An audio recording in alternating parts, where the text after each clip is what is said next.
So, on in Dreams, I believe, there was a question. Where should we go? About they were making a score, and then they were making like a end screen where it would make like how many points you got, count down to 0, and like add up in the total at the bottom, that kind of thing, like in Final Fantasy, something like that. I think one of the Final Fantasies does that. And they're wondering how best to go about doing that. And so I thought I'd demonstrate the suggestion I made. So we've got the port like that, and this value, we'll just put it at some random value to start with. And then you have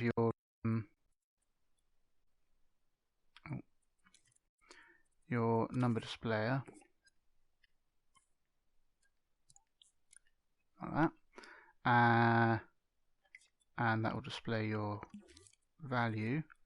And then you use a switch to power it, and I'll show you what that does. So if it's off, then that won't send any actual value coming out, it'll just be sending a 0. So that kind of works, but then you want it to kind of animate down to that 0. So one way of doing that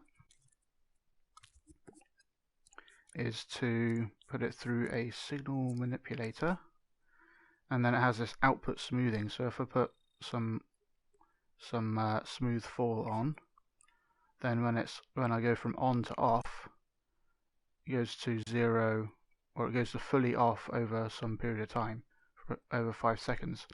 But you might notice it kind of goes down quickly and then goes down slower and slower until it gets to 0, which might not be what you want. So another way of doing it is by using a timer and using the positional, which you send it a number between 0 and 1, and it will try and move this in real time to that value relative to the target. So if you send it 1, then it will play until it gets to 5, and then when you set it 0, it will reverse time until it gets to 0.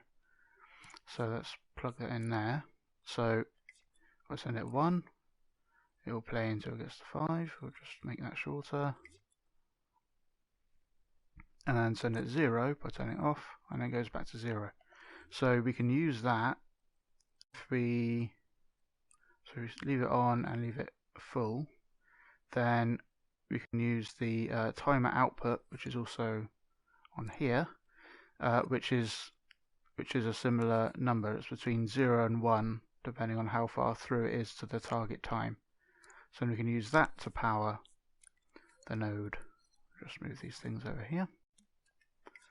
And then when we turn it off, it just counts down, and that's a linear, same speed all the way through kind of transition. And you can adjust how long it takes to get from 0 to 1 or 1 to 0 by just changing this time. So if you wanted it faster at 1 second, then it will take 1 second to go forwards or backwards. Another way, so let's say you wanted it to go slow and then fast. So you can go fast and then slow with the smoothing on the signal manipulator. But say you wanted it the other way around. So let's make that smaller. For this we can use keyframes. So instead of plugging straight into the power, we'll leave that off, and we use a keyframe to turn it on. We'll have another, so that one will be at the end. Oh, and then we copy that, have one at the start that make sure it's off, and use L1 and X to kind of go through these blend modes between the keyframes. And you want to make sure this is right at the end. So if you make the timeline a little longer with X, then put that there, then drag it back, then that's right at the end. So then you can have any of these special blend modes. So it goes slow and then fast.